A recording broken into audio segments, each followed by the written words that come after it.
Hoy vamos a hablar del concepto más importante del derecho penal, el delito. Responderse qué es un delito es fundamental para comprender los dilemas más corrientes del derecho penal. ¿Quieres saber si Juan cometió homicidio? ¿Si María es víctima de un secuestro? ¿O si Leonardo es inocente del hurto? La única manera de hacerlo apropiadamente es teniendo claro qué es un delito. Con el término delito, como con cualquier término, hay que poner atención a los adjetivos. Solo así se podrá comprender su significado y solo así se podrá distinguir también de otros términos similares, como infracción, ilícito, contravención, etc. De la misma manera en que sería cierto pero incompleto definir a un jaguar como un felino muy fuerte, definir el delito como una acción contraria a la ley sería cierto pero incompleto. El primero se podría confundir con un leopardo o con un tigre, y el segundo con una infracción de tránsito o con una deuda incumplida. Por eso los teóricos debieron hallar los adjetivos necesarios que califican de manera completa al sustantivo, evitando así las ambigüedades. Pues bien, aunque existan diversas teorías, la doctrina se ha puesto de acuerdo, casi sin oposición, en que un delito es una conducta típica, antijurídica y culpable. Veamos entonces qué significa cada una de estas palabras para comprender a su vez el significado de nuestro término. Pero antes hagamos una advertencia, un paréntesis. Con la definición del término jaguar se utiliza un método que va de lo más amplio a lo más particular. Decimos primero que es un animal para distinguirlo de todo aquello que no es un animal. Un jaguar no es una planta ni un balón de fútbol. Después decimos que es un mamífero para aclarar que se trata de un animal con determinadas características. Por ejemplo, se desarrollan en el seno materno. Y así cada vez más vamos cerrando el círculo. Luego decimos que entre todos los mamíferos pertenece a la familia de los félidos, no a la familia de los cánidos, ni a la de los équidos, ni a la de los múridos, ni a muchas otras más. No, pertenece a los félidos que se caracterizan por ser carnívoros ágiles, sigilosos, con muy buenos sentidos de la vista y el olfato, y por utilizar sus afiladas garras para matar. Sin embargo, aún la calificación del sustantivo jaguar sería ambigua, porque félidos o felinos hay muchos. Entonces se puede cerrar la definición indicando que los jaguares son los felinos más grandes de América. Y entonces ya descartamos a los leones que viven en África, a los tigres que viven en Asia y a los felinos pequeños como los gatos. Se desambigua el término, se distingue de todo lo demás. Cerramos el paréntesis ahora sí para indicar que con el término delito pasa lo mismo. Conductas hay muchas, pero conductas típicas no hay tantas, y que además sean antijurídicas y culpables son ya muy pocas. Se puede ver de esta manera, como en teoría de conjuntos, aunque los penalistas prefieren indicar que la definición del delito es escalonada, porque se sigue un orden. Primero se da el paso para saber si lo que analizamos es una conducta. Corroborado ese escalón, continuamos con el siguiente para saber si también es típica. Luego otro escalón para determinar si es antijurídica y uno más para saber si es culpable. Solo dado todo lo anterior se entendería que hablamos de un delito. En cambio, si subimos 3 escalones o menos, este no se configuraría. No importa lo mucho que el fenómeno observado se parezca. Si lo que se examina no sube los 4 escalones, no es un delito. Bueno, no interesa si prefieres la imagen de los conjuntos o la de los escalones. Lo relevante es tener conciencia de la importancia de cada adjetivo y de su función. Por eso ahora vamos a explicar cada una de esas categorías. Con conducta lo primero que queremos decir es que se trata de un comportamiento humano. Para el derecho penal, equivocado o no, solo realizan conductas los seres humanos. De manera que el comportamiento de un animal, como nuestro jaguar, nunca podría constituir un delito. Así se coma a tu mascota. Lo otro importante con la conducta es que ésta puede ser realizada por acción o por omisión. Sí, son dos formas en que se puede manifestar la conducta humana. La acción es más fácil de entender porque es una conducta activa.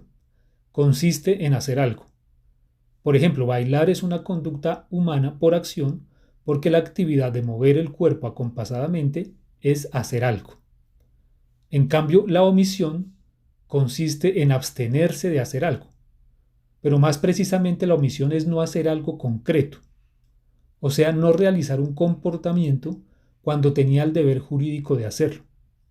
Así, quedarse dormido solo será una omisión jurídico-penalmente relevante si tenías que quedarte despierto porque, por ejemplo, debías cuidar a un bebé. Algo más. Lo que caracteriza a la conducta humana es la voluntad de quien la realiza y su manifestación exterior. Eso quiere decir, primero, que bailar es una conducta humana porque quien baila tiene la voluntad de moverse con la música. Y segundo, porque no se queda solo en el pensamiento o con las ganas de bailar, sino porque efectivamente, de manera real, la persona baila a los ojos de los demás, o de ella misma, claro, si baila sola. Entonces, visto lo anterior, preguntémonos, ¿jugar fútbol es una conducta humana? Sí. ¿Leer un libro? También. ¿Que un amigo te empuje y haga que rompas un jarrón es una conducta? Tú ya no, porque solo fuiste empujado, no tuviste ninguna voluntad en ello. ¿Y tu amigo? Él sí realiza una conducta y deberá asumir las consecuencias de su acto. Ahora veamos el segundo adjetivo, el segundo escalón, la tipicidad. Resulta que determinado o afirmado ya el fenómeno como una conducta, lo que hay que analizarse es si ésta está prohibida en la norma jurídica. Es decir, se trata de comparar la conducta con las normas descritas previamente en el Código Penal. Consiste en verificar si nuestra conducta ya la había prohibido el legislador. ¿Cómo se hace esto? A través del método deductivo. Y la herramienta que utilizamos para ello nos la enseñó Aristóteles hace 2300 años. Se llama silogismo. Tipicidad a la larga quiere decir la aplicación del método deductivo al análisis de comportamientos humanos para establecer si se ha cometido una conducta punible. Suena raro, pero es fácil. Hay una norma, que sería la premisa mayor. Por ejemplo, la relacionada con el homicidio, que dice el que matare a otro tendrá una pena de 13 a 25 años de prisión. Y hay una conducta, que sería la premisa menor, que consiste en la acción de Rodolfo, quien le causó la muerte a Nelson disparándole al cuerpo con un arma de fuego. Llegar a la conclusión del silogismo, es decir, inferir si la conducta de Rodolfo se ajusta, se adecúa a la descripción de la norma, es realizar el juicio de tipicidad. En realidad, el proceso de tipicidad es más complejo y exige analizar, entre otros asuntos, los aspectos subjetivos. Es decir, se debe verificar si la persona obró con dolo, con culpa o con preterintención, pero dicho estudio lo dejaremos para otro video. Además, acá debemos poner un asterisco porque el ejemplo planteado no reviste de problemas que regularmente ocurren. Pareciera no haber dudas ni de la muerte causada por Rodolfo ni de la interpretación de la norma. Y por eso el silogismo, que hace parte de la lógica formal, se presenta como un método eficaz y suficiente. Sin embargo, en la práctica, interpretar hechos e interpretar normas suele ser más complejo. Por tanto, el derecho se vale de áreas del conocimiento que van más allá de esa lógica formal. Algunos la llaman lógica informal. El siguiente escalón es el de la antijuridicidad. El nombre ya dice mucho. La antijuridicidad es la verificación de la conducta como contraria, anti, a derecho, juridicidad. Ahora, ¿en qué consiste esa verificación? Básicamente en dos aspectos. El primero es que la conducta, que ya sabemos es típica, para que se considere contraria a derecho debe implicar el daño o al menos el peligro a un bien jurídico. Por ejemplo, cuando Carlos lesiona a Mario con un puño en el ojo, hay un daño al bien jurídico de la integridad personal de Mario. En cambio, supongamos que Daniela deja su computador a la entrada de la casa, el cual piensa desechar en la basura porque compró uno nuevo. pero momentos antes de que lo deseche, lo encuentra Raúl y se apropia de él. En este caso no habría lesión al bien jurídico del patrimonio económico de Daniela. Por tanto, en este último caso, si bien la conducta de Raúl es típica de hurto, no habría antijuridicidad, es decir, no habría delito. El segundo aspecto de la antijuridicidad tiene que ver con la posibilidad de excusarse ante la conducta típica. Es decir, aunque la persona haya realizado un comportamiento que está prohibido por la norma penal, puede ser que lo haya realizado por alguna razón válida o comprensible. Es lo que se conoce como una causal de justificación. La implicación es que su conducta no se considere antijurídica, es decir, tampoco sería un delito. Hay muchos casos en que la conducta se entiende justificada. Piénsese, por ejemplo, en el médico que extirpa un órgano para salvar a un paciente de la muerte. No sería justo que se le condenara por lesiones personales, tampoco al boxeador que golpea a su oponente, ni al bombero que rompe puertas para rescatar a un niño se le debe responsabilizar por daño en bien ajeno, etc. En todo caso, las causales más notorias son la legítima defensa y el estado de necesidad. Si Miguel amenaza con disparar su pistola porque Carla no le entrega su cartera y sus joyas, bien puede ésta disparar primero para salvar su vida, y eso sería una legítima defensa. O en el conocido caso de los sobrevivientes de los Andes ocurrido en 1972, en el que unos uruguayos, miembros de un equipo de rugby, tras un accidente aéreo quedaron a merced de las inclemencias del frío y la nieve de la montaña. No se les responsabilizó, por ejemplo, por el delito de irrespeto a cadáveres cuando decidieron comerse los cuerpos de los fallecidos, pues era su única alternativa de supervivencia. Ese es un estado de necesidad. El último escalón es el de la culpabilidad.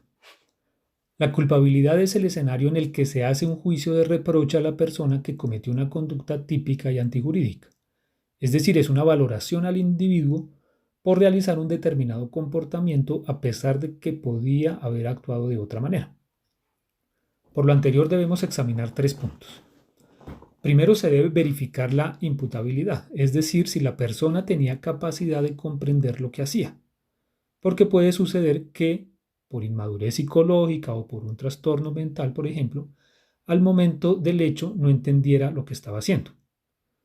Supongamos que Laura se apoderó de un diamante, pero resulta que ella solo tiene 5 años. En ese caso no sería culpable de lo que hace y por tanto no estaría cometiendo un delito. Segundo, la persona debe tener conciencia de la antijuridicidad de su conducta, porque puede suceder que se desconozca este aspecto. Eso quiere decir que la famosa norma que indica que el desconocimiento de la ley no te exime de culpa, en derecho penal no es tan cierto, admite excepciones.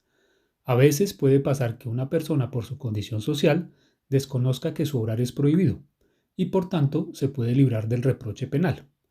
Si un inglés llega a nuestro país creyendo que en todo el mundo se conduce por la izquierda, renta un vehículo y por ese error causa un accidente, podría suceder, verificando otros elementos de su actuar relativos a la prudencia, que se libre de responsabilidad.